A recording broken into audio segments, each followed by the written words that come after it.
Hello! Hello, hello, hello! Magandang araw at magandang buhay at panibagong vlog na naman si Bonsai Tanglong po. So, ang gagawin natin ngayon is i-wire natin itong ating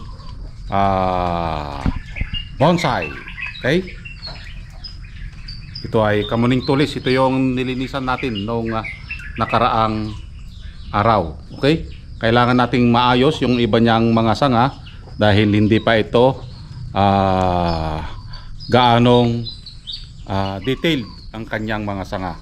So gagamit tayo dito ng iba't ibang size na sanga ay wire. Yan, gagamit tayo ng iba't ibang size na wire. So magkakaibang size yan. Okay? So start natin para tayo ay makapag-umpisa na. Okay? So, kung mapapansin nyo dito sa lower branch ay mahahaba. Okay? Ang ginawa natin dito, pina-wild. Agoy, agoy, agoy, agoy. Parang siya. Nag-wild sa iba. So, hinayaan lang natin na humaba ang kanyang sanga dahil nasa process siya ng pagpapalaki. So ngayon na iwawire na natin, kailangan natin tanggalin. Okay? Dahil iaayos natin ayon sa kanyang plano or planong itsura para sa kanya. At kung mapapansin nyo naman sa parting taas, ito ay nakatrim. Okay? Dahil kung hindi natin itrim sa parting taas, yun naman ang lalakas. So kinontrol natin dito yung kanyang ulo. Agoy, agoy, agoy, agoy. Kontrolin ang ulo para doon sa baba lumaki. Yan. So lahat ng pwedeng i-wire na kanyang mga sanga ay iwa-wire na natin dito. Kung hindi ako nagkakamali, nasa 8 months bago natin pinatikim ulit ng wire. Okay? Dahil ang kamuning tulis, ayaw niya yung palaging nawa-wire. So pinakawalan lang natin ito ng 8 months. After 8 months, ito na ulit. Dahil ang kamuning tulis, ito ay mabagal. Okay? Hindi katulad sa ibang materials na mabilis. Okay? Dahil isa silang hardwood. Kapag hardwood, napansin ko, ito ay mabagal ang kanyang paglaki. Okay? So, nagpuputol na tayo dito para ma-detailed natin kung ano talaga yung kanyang magiging itsura. Yan. So, ang pagwawire hindi rin basta-basta. Kung ano yung naibigay na liko, yun na yung dapat mong sundan. Dahil ang kamuning tulis, pag mali ang iyong liko, maari kang mamatayan ng sanga. Dahil ang kanilang mga balat ay masyadong manipis. So kapag manipis, madaling makrack, madaling maputol ang kanilang lifeline. So nakikita nyo naman kung paano tayo mag-wire. Nag-umpisa tayo sa parting baba hanggang sa pataas na ng pataas. Agoy, agoy, agoy. Mag-umpisa sa baba, papunta doon sa taas. So unti-unti na nating naayusan dito. Okay?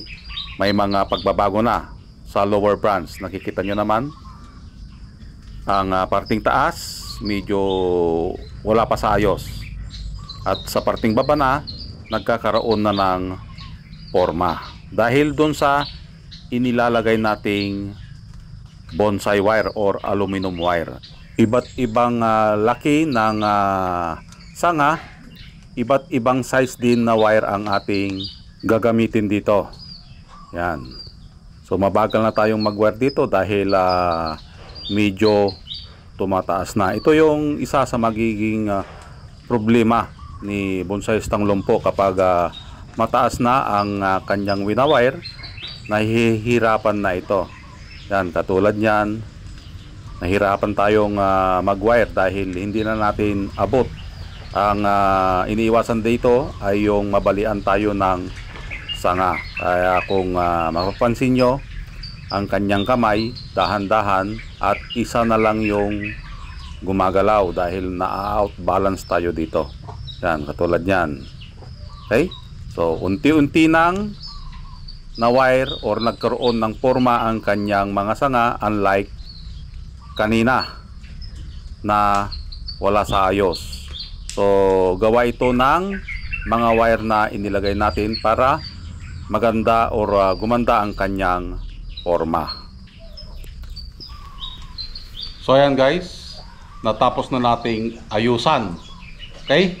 So, ito na ang kanyang itsura. Bumalik ulit ang kanyang alindog. Agoy, agoy, agoy. Pagkatapos na linisan at nahimas ng sanga, ito na ang kanyang itsura. Yan, ilalapit natin yung ating camera para makita nyo kung ano yung ginawa nating pagwawire sa kanya. Yan. So, ang mga sanga, unti-unti nang kumakapal. Nagkakaroon na siya ng padding, yung group. Okay? At ito naman yung kanyang back branch. Yan yung mga pasilip na nakikita sa parting harap na butas. So yung back drop or back branch, yan yung magsasarado sa mga butas sa harap. Okay? Yan, parang malayong sanga yung mga nandun. At dito naman sa parting taas, ganoon din, pakapal na rin ng pakapal ang kanyang mga sanga. Yan. So, antayin natin ito na kumapal dahil doon sa iniwan nating dahon na isa. So, yun ang purpose nun kung bakit tayo nag-iwan ng isang dahon. Yun. So, nakita nyo na yung kanyang alindog ulit. Gumanda na ulit ang ating halamang bonsai.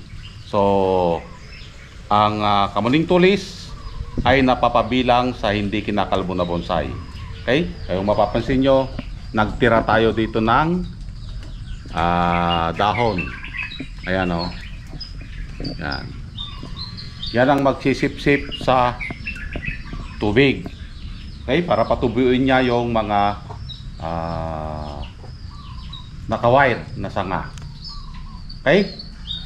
So, maraming salamat at nasamahan nyo na naman si Bonsai Stang Lumpo. Hanggang sa muli. Bye-bye.